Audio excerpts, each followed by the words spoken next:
Hola, hola. Bueno, mis amigos, ahora vamos a continuar con la lectura de nuestro libro, eh, Creencia Inquebrantable, de Sandro Rodríguez. Espero que lo disfruten y que le den like, se suscriban a mi canal.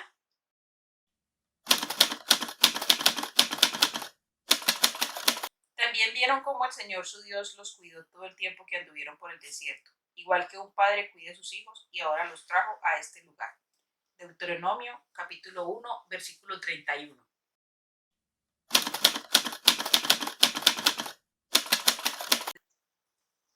Atravesar el desierto que se me presentó en 2008 fue definitivamente el reto más grande de mi vida.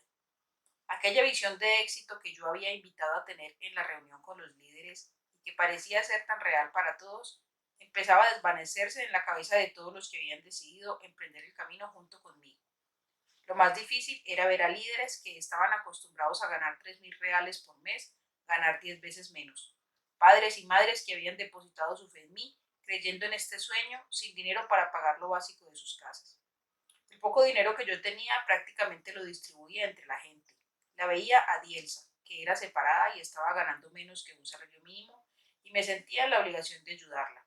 Así como Dielsa estaba Marcia, Rosana, Elien, personas que estaban conmigo hacía tantos años y ahora pasaban necesidades. Pero la mayor dificultad, sin sombra de dudas, era conmigo mismo. Dentro de mí convivían dos enemigos, el que quiere abandonar todo y el que incentiva. Mientras uno me hacía sentir mal diciéndome que yo había hecho que todos fueran a parar al fondo de un pozo, el otro me decía, si tú fuiste responsable, solo tú puedes ayudarlos.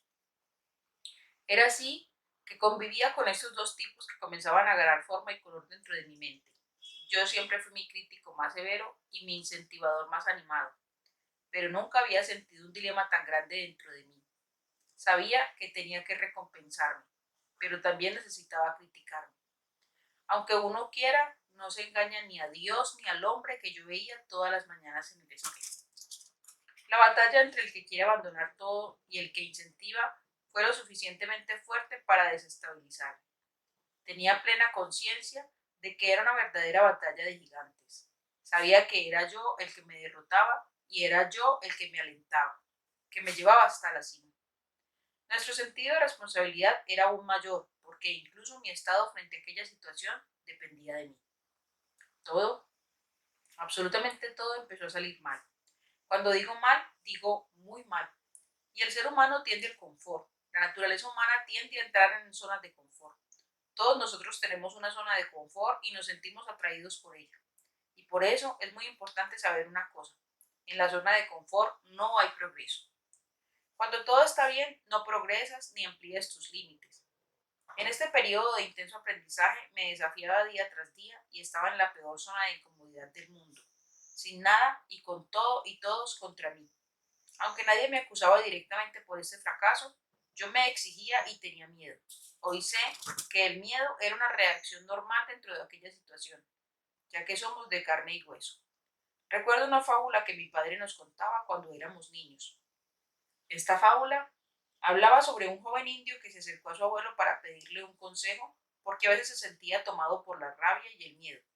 El viejo indio lo miró profundamente a los ojos y le dijo, yo también, mi nieto, a veces siento gran odio de aquellos que cometen injusticias sin sentir ningún arrepentimiento por lo que hicieron. Pero el odio corroe a quien lo siente y nunca hiere al enemigo. Es como tomar veneno y desear que el enemigo muera. También siento miedo en algunas situaciones. El joven lo miró sorprendido y el abuelo añadió, muchas veces luché contra estos sentimientos. Es como si hubiera dos lobos dentro de mí. Uno de ellos es bueno y no hace daño, vive en armonía con todos a su alrededor y no se ofende ni entra en pánico. Solo lucha cuando hay que hacerlo y de la manera correcta. Pero el otro lobo rebalsa de ira y culpa a todos cuando nada funciona. Ante cosas insignificantes es capaz de enfurecerse. Se pelea con todos, todo el tiempo, sin ningún motivo. La ira y el odio que siente son enormes y por eso no mide las consecuencias de sus actos. Es una ira inútil, pues con ella nada cambiará. A veces es difícil convivir con estos dos lobos dentro de mí, pues ambos intentan dominar mi espíritu. El chico lo miró intensamente a los ojos y le preguntó, ¿y cuál vence? Y el abuelo sonrió y respondió bajito, el que yo alimento. Incluso Sin sufrir ninguna injusticia, tenía dos lobos dentro de mí y necesitaba saber cuál de ellos alimentar, cuál iba a vencer esta batalla, el que quiere abandonar todo o el que incentiva, a quién iba a alimentar. Este yo inseguro, este yo con miedo que era natural que se manifestara, no podía entender cómo el yo obstinado conseguía seguir adelante. Era como si se riera de la Big View del yo lleno de entusiasmo que continuaba disciplinadamente caminando hacia adelante. Otra cosa que yo aprendí día tras día era que todo el mundo necesitaba motivación y entusiasmo, pero que lo más importante en momentos como ese era tener disciplina. Sabía que lo que me llevaría al siguiente paso era la disciplina. Hoy le digo a las personas que aunque estén desmotivados, no pueden dejar de caminar. Hay que tener la disciplina necesaria para seguir caminando y hacer lo que hay que hacer. En el auge del desierto, yo no llevaba un centavo a casa y tuve literalmente una gran tentación que quería desviarme del camino.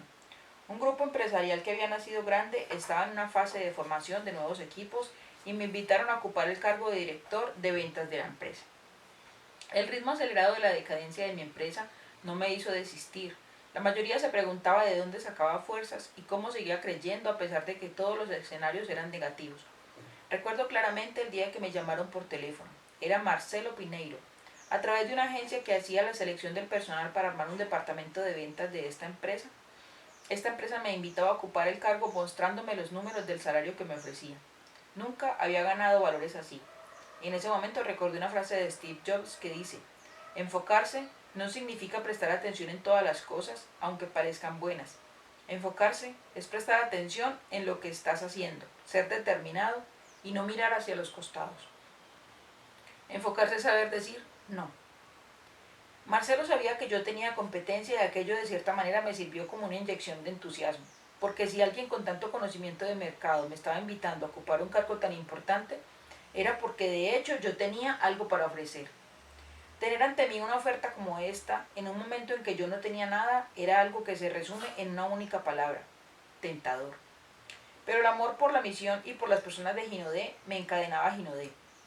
Además, yo tenía fe de que la empresa sería más grande y una creencia absurda de que este periodo iba a pasar, incluso con todas las pistas de que aún nos tomaría un buen tiempo superarlo. Yo sabía cuál era la diferencia entre ser obstinado y ser terco, y sabía que existía una línea tenue entre estas dos palabras y reacciones. Sin embargo, a pesar de que los números no eran los mejores y de no tener ninguna señal racional de que todo iba a mejorar, tenía una creencia absurda y conocía el potencial que tenía lo que yo estaba haciendo. Sabía que había personas excelentes a mi lado y productos de altísima calidad. Además, tenía la cosa más importante que un hombre tiene que tener en la vida: un motivo para continuar. Mi motivo eran las personas que confiaron en mí. Yo los había arrastrado al desierto conmigo. Sabía que salir del desierto y abandonarlos allí sin un líder sería como cometer un crimen.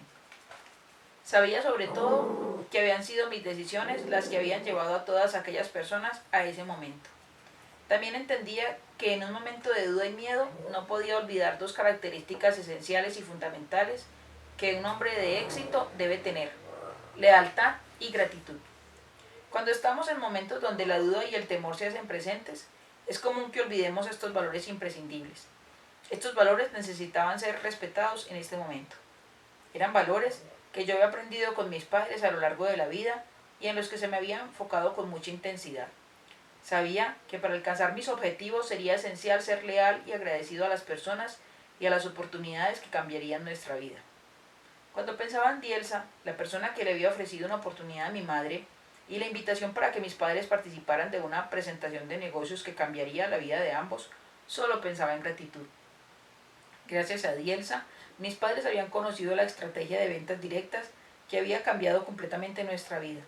Era por eso que yo sabía que siempre le sería grato. La gratitud y la lealtad son más que sentimientos, son decisiones. En el auge de nuestro desierto, cuando recibí aquella invitación para trabajar como director de ventas de una compañía que estaba entrando en el mercado, en un momento difícil en el que yo no llevaba un centavo a casa, tuve claro cuál era la decisión correcta. A pesar de haber recibido una propuesta que parecía irrecusable, recordé mi decisión de ser grato y leal a las personas que me habían ayudado a cambiar de vida y a las que me habían presentado la oportunidad de negocio para esta transformación. Recordaba la promesa que le había hecho a Dielsa, la promesa de que yo iba a transformar aquel escenario. No importaba lo que pasara. Ella, la persona que nos ayudó a transformar nuestra vida, no seguiría ganando una comisión equivalente a un salario mínimo. Yo le había prometido que cambiaría ese escenario y que ella alcanzaría ingresos mensuales de por lo menos 10.000 reales durante toda su vida. Era, gracias a esa promesa, que yo sabía que tenía que honrar mi palabra. Tenía que ejercitar mi lealtad y mi gratitud. No podía darles la espalda y dejarlos a todos en el desierto. Hoy, en marzo de 2018, Dielsa gana casi 10 veces más de lo que le prometí. Y como este, hay muchos otros ejemplos de que la lealtad y la gratitud marcaron mucho la diferencia. En el desierto es necesario encontrar motivos claros para seguir caminando. Yo tenía mis grandes motivos. En primer lugar, mi familia, mi esposa y mis hijos. Después, decenas de personas y líderes que habían confiado en mí. Además de todo, tenía mis hermanos. ¿Cómo podría dejar a mis hermanos? Les diría, quédense ahí, no se preocupen, los arrastré al desierto, pero ahora hagan lo siguiente. Tú eres farmacéutico, abre una farmacéutica. Tú puedes trabajar de empleado para cualquiera y tú eres abogada.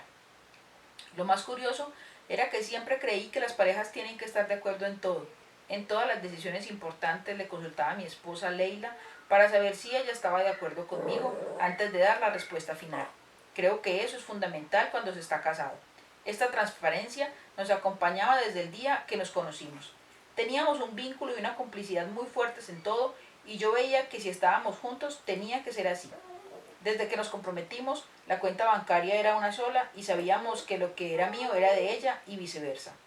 Aunque yo no tuviera nada en ese momento para compartir y que ella estuviera pagando todas nuestras cuentas con el fruto de su trabajo, esta no fue una decisión que tomé junto con ella. Llegué a casa pidiéndole disculpas de no haber conversado con ella antes de tomar una decisión tan importante, aún sabiendo que ella estaría de acuerdo conmigo. Mi esposa era escribana en el tercer registro de propiedades y otros de Osasco en Sao Paulo. Cuando le conté que había declinado una propuesta de este tipo, no dudé en concordar inmediatamente con mi decisión. Esto fortalecía mi fe, aunque aparentemente no tuviera resultados o escenarios positivos delante de mí en ese momento. En esa época, los pedidos simplemente no entraban a Ginodé, estaba prácticamente parada. Hasta un día que Isabel Bittencourt, que era mi gerente de ventas, me llamó por teléfono mientras yo iba a una presentación del negocio en Santana, zona norte de Sao Paulo.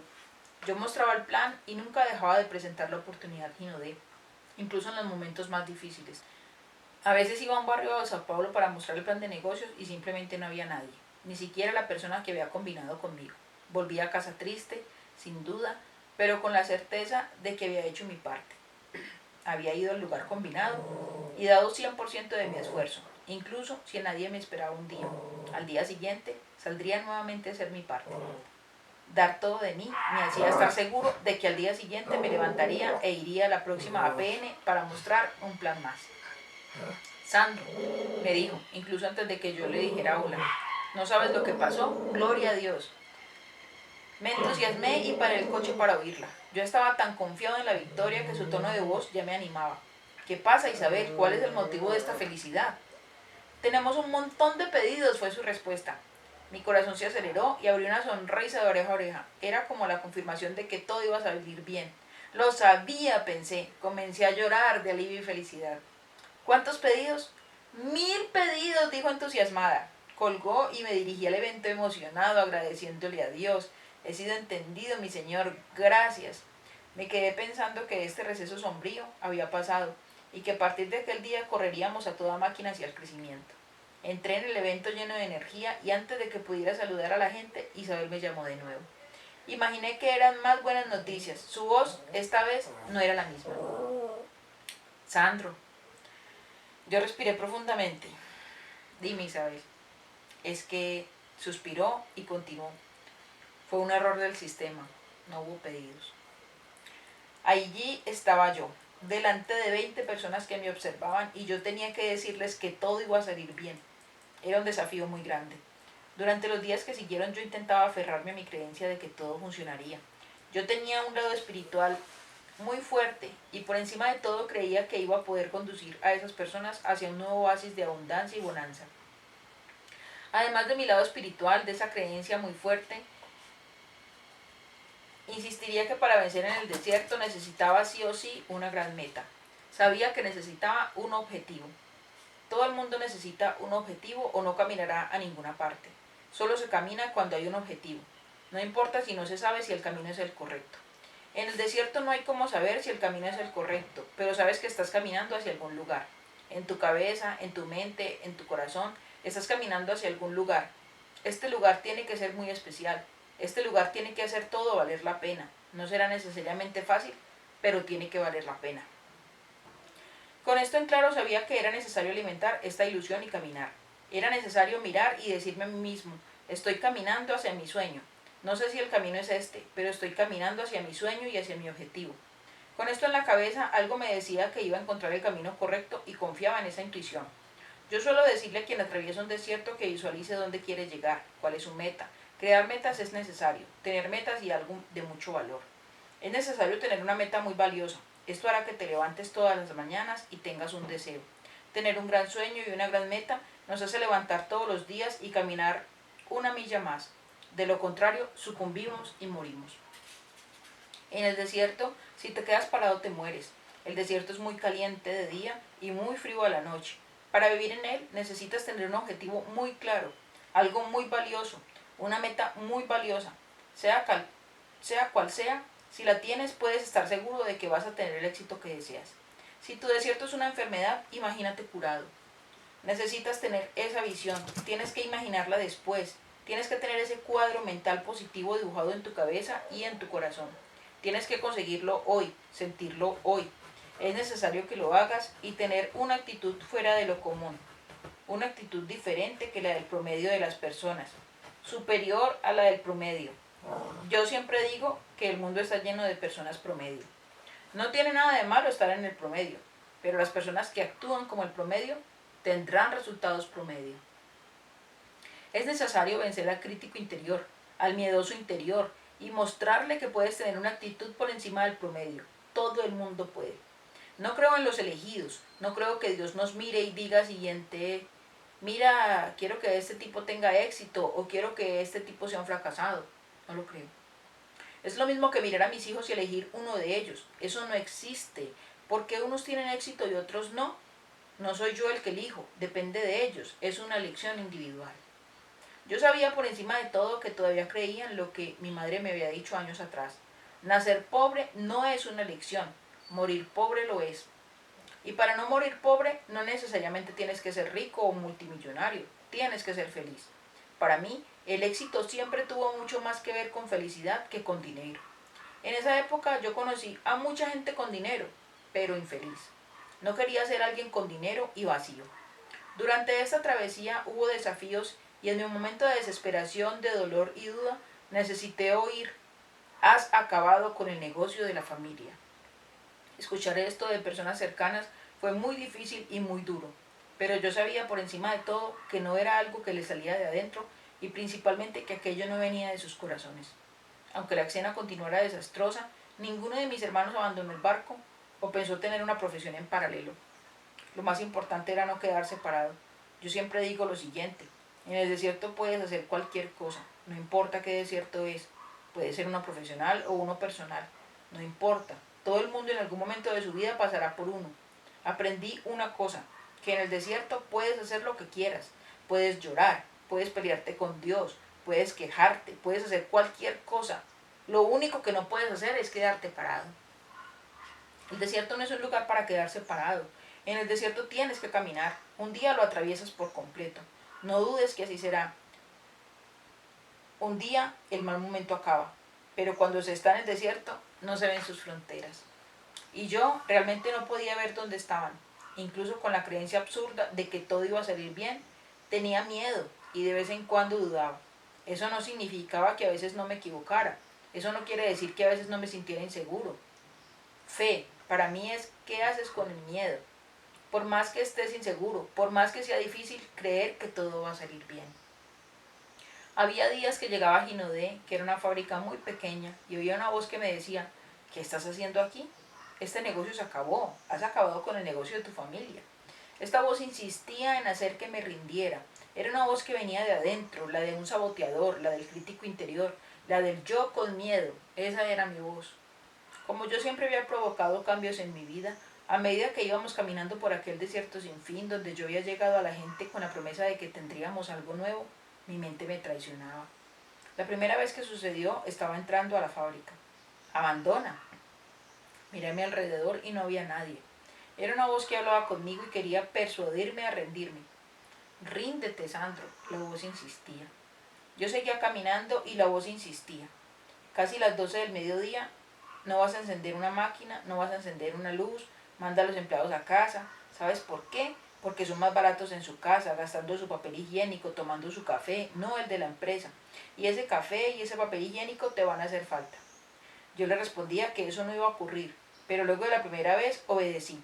A las 12 ya había mandado a los empleados de vuelta a casa. La escena se repitió varias veces. Antes del mediodía les pedía que apagaran las luces, que apagaran todo y que cerraran las operaciones para que se volvieran rápido a sus casas. Aunque yo quisiera mantenerlos, no tenía cómo hacerlo. Ese era el desierto. Miraba y veía todo igual. No había salida. Y es humano tener miedo y dudar. Cada día que pasaba, ese yo con miedo intentaba hacerme abandonar todo. Yo no abandonaba todo, pero analizaba fríamente qué sería mejor ese día. Y generalmente lo mejor era que los empleados que no tenían que hacer se fueran a su casa. Mi yo con miedo quería que abandonara todo. Me dejaba inseguro y lleno de dudas. Nos peleábamos todos los días. Yo me peleaba con él y le decía, no lo acepto, eso no va a ser así. Y era. Mientras caminaba por la fábrica percibí que lo que importa no es cuán difícil es. Lo que importa es lo que harás con esa situación tan difícil. Lo que importa es el siguiente paso. Demoré para darme esa respuesta a esa voz, pero un día se la di. Está bien, es difícil.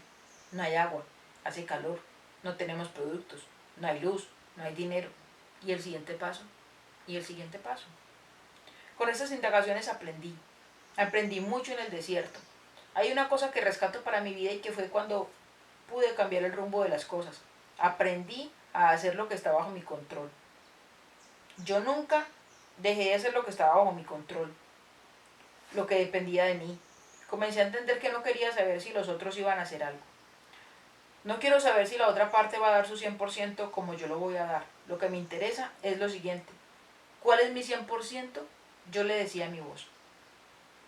Yo sabía que los cosméticos de Ginodé eran los mejores del mercado, un producto de altísima calidad, pero que muchas personas no vendían ni mostraban los productos y planes de Ginodé porque tenían miedo de recibir un no, solo que no entendían que el sí y el no no estaban bajo su control. El poder de persuasión viene con la experiencia, haciendo, haciendo y haciendo. Cuanto más haces, más rápido aprendes. No era el poder de persuasión lo que estaba en juego. Pasé a entender cada vez más que lo que estaba bajo mi control era mostrar el plan de negocios de Ginodé. Eso estaba bajo mi control. Nada me impedía hacer eso.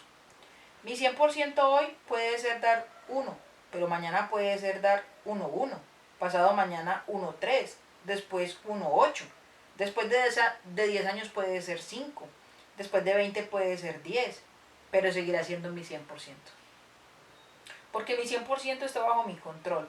Era así que dormía y me despertaba, queriendo dar mi 100% en todo. Cuando oía esa voz le respondía, no acepto eso, eso no es parte de mi vida, no lo acepto. De esa manera iba viendo que no importaba cuán difícil es, lo que importa es el siguiente paso. Yo sabía que los pasos serían dados y que llegaría a donde quería. Había una fuerza interna que me movía al lugar donde tendría acceso a todo lo que había prometido a las personas que me rodeaban. Pero para llegar a ese lugar necesitaba enfocarme en los pasos que no habían sido dados. Necesitaba seguir mi pasión. Estaba rodeado de personas extraordinarias y tenía una familia que era mi nutrición espiritual. Había asumido riesgos grandes y por eso le había cambiado la ruta al destino. Entre esas personas extraordinarias había un grupo de empleados que todos los días después del almuerzo se reunían en una sala de reuniones y oraba por todos y por Ginodé. Uno de los empleados que formaba parte de ese grupo, Pedro Morgado, hoy es imperial diamante de Ginodé. En aquella época era auxiliar de oficina con salario compatible con la función. Hoy tiene un ingreso mensual millonario. Aunque no me imaginaría cómo saldría de esta situación en ese momento, todo esperaba que ese fracaso temporal pudiera conducirme hacia mis sueños. En los peores días, cuando apagaba las luces y mandaba a los empleados a casa, sentía fuego en el estómago. Creía en Ginodé e intentaba no concentrarme en lo que había fracasado. pero no sabía si mi afirmación positiva podría haberme pasado de los límites. Ya había leído que el progreso a menudo se distingue como un problema y que las metas deberían trascender el tiempo, pero era difícil vivir día tras día en aquel caos. La vida pasaba y yo intentaba remar y guiar la embarcación. Al menos sabía que tenía condiciones para enfrentarme al miedo. Sabía que esa era una de las claves para el éxito, pero necesitaba apoyo. Vivía la vida con propósito. Estaba motivado por la inspiración y no por la desesperación. Y había elegido enfrentarme a todo aquello que me intentaba hacer abandonar. Era como si mis fuerzas estuvieran siendo probadas. En cada conversación con Dios entendía un poco de lo que podría estar ocurriendo en aquel periodo turbulento. Sabía que aguas tranquilas no hacían buenos marineros, pero aún no había entendido que todo esto me serviría de gran aprendizaje. No podía aceptar soluciones de corto plazo o abandonar todo. Necesitaba avanzar. Una noche, en una de mis conversaciones con Dios en la oficina, ante una infinidad de cuentas para pagar, empecé a tener algunos insights. No necesitaba ser el mejor, necesitaba ser diferente. Solo que el precio de ser el primero en hacer algo es conquistar un terreno desconocido. Necesitaba darme la oportunidad de intentarlo. Necesitaba persistir hasta que toda mi energía se hubiera agotado. Sabía, sobre todo, que la mayoría de las personas exitosas se habían equivocado mucho hasta que sus negocios funcionaran bien. Yo no podía quedarme parado esperando resultados. La única alternativa que me quedaba en aquel desierto era seguir caminando. Sabía que llegaría a algún lugar. Necesitaba salir de aquel desierto. Era solo dar el siguiente paso.